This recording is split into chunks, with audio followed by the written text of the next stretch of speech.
زي ما انت كده شايف الجمله اللي في طن بنيل، يعني انت بتعمل ايه يا عم فريرة وتعادل مخيب كده.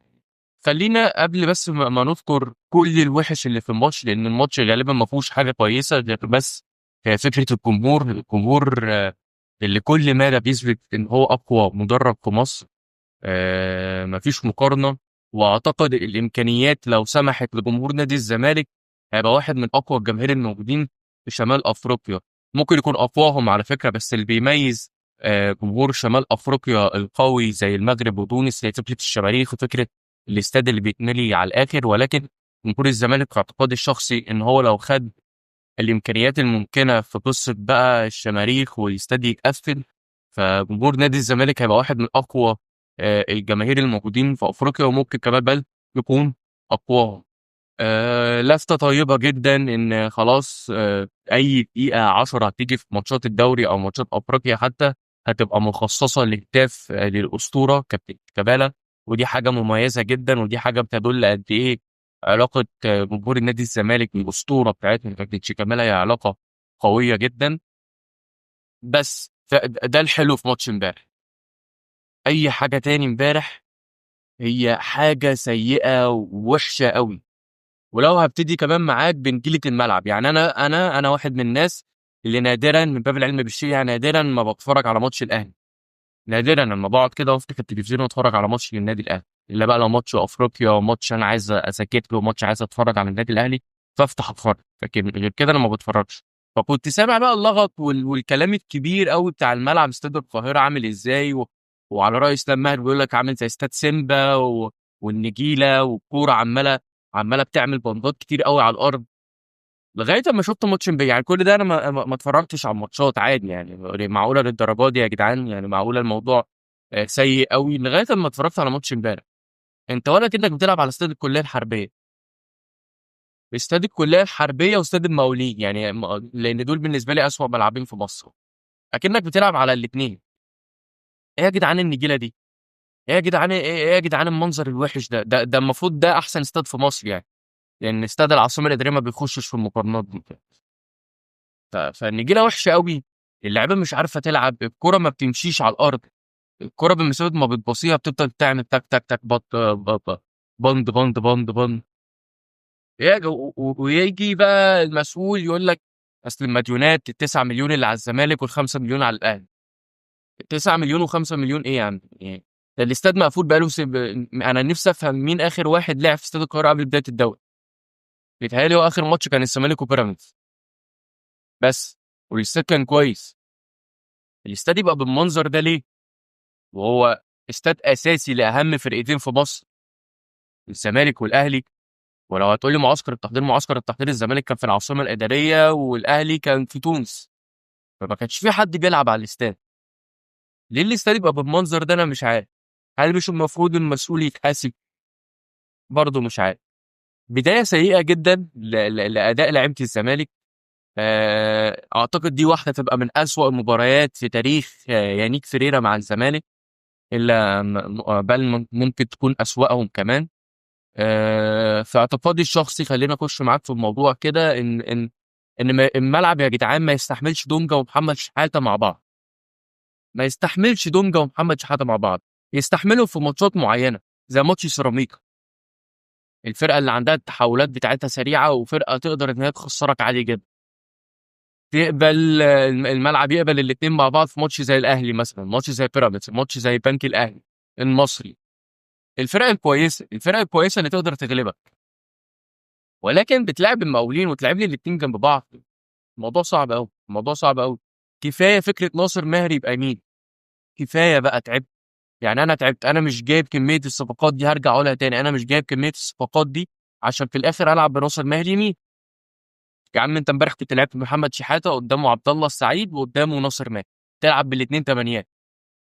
ده غير ان اما ناصر ماهر بياخد الكره ناحيه اليمين الكره بتلزق في رجله بشكل كبير جدا، وبيضطر بقى عشان يعرف يتحرك ويعرف يلعب يضطر يقطع لك بقى مسافه 30 40 متر لجوه كده عشان يعرف بقى يتعامل بالكوره ويبتدي يفكر.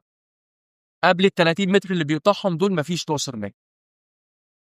وامبارح نزل خوان الفينا، ما هو الواد جامد اهو يا جدعان، الواد جاهز اهو. الواد من اول دقيقه باين ان لبسته مختلفه عن اي لاعب. أو كنت بدأت بيه. مش عارف بصراحة. امبارح برضه واحد من الأداءات السيئة محمود بنتايج. بس أكيد محمود بنتايج يا مرهق، إن ده الأداء ده استمر معاه لغاية نهاية الشوط التاني. يا مرهق يا عنده إصابة ومش عارف ومش نافع يقعد. حتى امبارح يعني اديت لفتوح اللي فيه نصيب يعني وانا قاعد بطل. لان فتوح لو كان موجود دلوقتي وملتزم كان على الاقل الراجل ده هيريح. لان محمود بنتايج مستحيل يكون اداؤه كده الا لو هو مصاب او مرهق، ما فيهاش فصال. حتى الراجل اللي عندك محمد شحاته اللي اميزهم واميز لعيبه نادي الزمالك خلال الفتره الاخيره، واحسنهم كمان في بدايه الدوري ماتش سيراميكا وماتش المقاولين، جه خلاص في اخر 5 دقائق 10 دقائق خلاص الواد تعب. الواد تعب لان انت لو جيت كده بصيت على اداء محمد شحاته في الشوط الاولاني او حتى في ماتش سيراميكا، الواد في كل حته في الملعب، كل حته في الملعب، يمين شمال تحت فوق كل حته، بيغطي ورا اي حد. فالواد تعب. برضو صفر وضعف. يعني انت كنت مقدم ماتش كويس، ماتش سيراميكا كام دقيقه اللي انت نزلتهم، انت نازل في اخر 10 دقائق او ربع ساعه مش قادر تجري. انت عندك 25 سنه يا سيف برو ده. وعلى فكره جمهور الزمالك دعم، لما لقاك كويس في ماتش سيراميكا اداك الدعم المطلوب. فانت ليه تنزل بالاداء السيء ده؟ ده انت كمان ما كنتش، احنا ما كناش بنلعب ناقصين واحد، لا، ده انت كنت بتفيد لعيبه المقاولين. مش فكره ان احنا بنلعب ب 10، لا، ده انت فيد في هجمات كتيره المقاولين على حسابنا. ماتش ما فيهوش اي حاجه حلوه، ماتش ما فيهوش بصيص من الامل. مش عايز ابقى بهاجم فيريرا كتير جدا، ولكن يعني انت باين من الاداء من الشوط الاولاني ان انت وحش. بدل في اول الشوط الثاني. اخرت ليه؟ اتاخرت ليه؟ ناصر منسي اللي ليه عندنا وعندي شخصيا رصيد كبير جدا، ولكن لازم يشتغل على الحوار البدني بتاعه. ناصر منسي مش قادر يجري وحاسس ان جسمه ملأ سنه كده يعني. لا يا ناصر يا منسي، انت ليك رصيد عندنا وكل حاجه، وانت واحد انت بقيت من اساطير النادي الزمالك، شئت ام ابيت عادي يعني. الجمهور دي حاجه ترجع لنا ان انت بقيت واحد من اساطير نادي الزمالك عادي. لكن اشتغل على نفسك على الحوار البدني، لان زي ما بيقولوا كده دلوقتي اللي احنا خلاص بقينا بنعلى بكواليتي اللعيبه. مش هينفع تستمر في الفريق وانت بالشكل ده. ارجع لنقطه تانية وهي نقطه تأديبيه لشوكو بنزا في استبعاده امبارح. بالمنظر اللي انا شفته امبارح كده ده، ما كنتش استبعدت شوكو بنزا خالص. خالص. عايز تأدبه يا عم، عايز تأدبه، كنت قعدته على الدكه ونسيته في اخر ربع ساعه، كنت قعدته على الدكه وما نسيتوش. لكن يبقى الجناحين بتوع امبارح ادم كاي وناصر ماهر تمانيتين بيلعبوا جناحات، وهما الاثنين تمانيتين. ادم كاي ده مركزه الاساس 8، وناصر ماهر مركزه الاساس 8. يبقوا الوينجين بتوع امبارح ناصر ماهر وادم كاي وعبد الله السعيد، اللي خلاص يا جدعان عبد الله السعيد يا جدعان ما يلعبش 90 دقيقه. مش عارف جاله قلب ازاي يعملها يانيك فريرا، ان عبد الله السعيد امبارح الماتش امبارح كان 97 دقيقه، يكمل ال 97 دقيقه.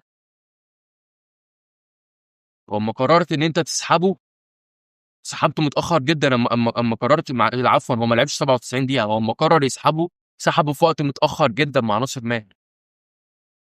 طب طلعت ناصر ماهر ليه؟ ما كنت لعبت بناصر ماهر 10، كنت طلعت عبد الله السعيد بس. لكن عبد الله السعيد اداؤه سيء جدا. وده على فكره العامل السن، يعني هو ممكن هيفيدك في ربع ساعه في نص ساعه، لكن ما يلعبش معاك ال 75 ولا ال 80 دقيقه خالص. خالص يعني. كنت طلعت عبد الله السعيد وخليت ناصر ماهر 10. ولما قررت ان انت تطلع ادم كايد ناحيه الشمال نزلت فيه معالي. يعني احنا يا جدعان خلصنا من حوار الوينج اليمين، دلوقتي هنخش في حوار الوينج الشمال. ادم كايد يخرج انزل مكانه معالي. ما هو معالي الراجل اصلا لسه صغير، لسه ما خدش على الفريق. هتلعبه هو اصلا مركزه الاساسي 10 للعلم، يعني هو مركزه الاساسي 10 مش وينج يمين. فكمان انت اما هتيجي تنزله هتلعب وينج شمال. طب ازاي يا جدعان؟ ازاي يا جدعان؟ ماتش وحش قوي، ماتش وحش قوي. ومع احترامي الشديد جدا للمقاولين، مش ده الفريق اللي ضيع فيه نقط يعني. مش دي الماتشات اللي انت هتضيع فيها نقط. انت لو بتتكلم على منافسين الزمالك، فبيراميدز والاهلي دول كواليتي تاني خالص، اللي انت على الاقل عايز تطلع تاني، مش عايز تاخد الدوري، لا انت عايز تطلع تاني. غير كمان الفرق اللي مش هتحلك زي البنك الاهلي وسيراميكا والمصري. المصري بالمناسبه ماشي بشكل كويس جدا الفتره دي، المصري ماشي بشكل كويس وشكله حلو كمان. فانت فانت بقى في غنى عن كل الحسابات دي. مش هنبتديها من بدري كده تضييع نقط. يعني انت عندك الماتش الجاي مودرن سبور، اللي احسن من المقاولين في اعتقادي الشخصي، اللي مقدمه ماتشين جبارين ضد الاتحاد وضد الاهلي. فشكل الاداء هيبقى عامل ازاي بقى؟ خلاص فكره بقى ان دونجا جنبيه محمد شحاته في اعتقادي الشخصي، اللي خلاص فكره ناصر ماهر اللي يلعب يمين. هو خلاص اخوان 2000 عامه اثبت نفسه بالكام لمسه اللي نزلهم، باين قوي ان اللعيب ده كواليتي عالي قوي، وخلاص ما فيش حد هيجي يلعب عليه. بوبينزا لازم يرجع يلعب اساسي. عدي الدباغ امبارح مهاجم كويس، باين عليه من لمساته، باين عليه من قطعاته. على فكره الراجل امبارح قطع كذا قطعه، بس لعيبه الزمالك ما كانتش شايفاه، فباين عليه ان هو يبقى مهاجم كويس. خلينا نشوف ايه اللي هيحصل الماتش الجاي يوم الخميس ضد مودرن سبورت. بتمنى ان الفيديو يكون عجبك. ما تنساش تعمل اللايك والشير والسبسكرايب. شكرا.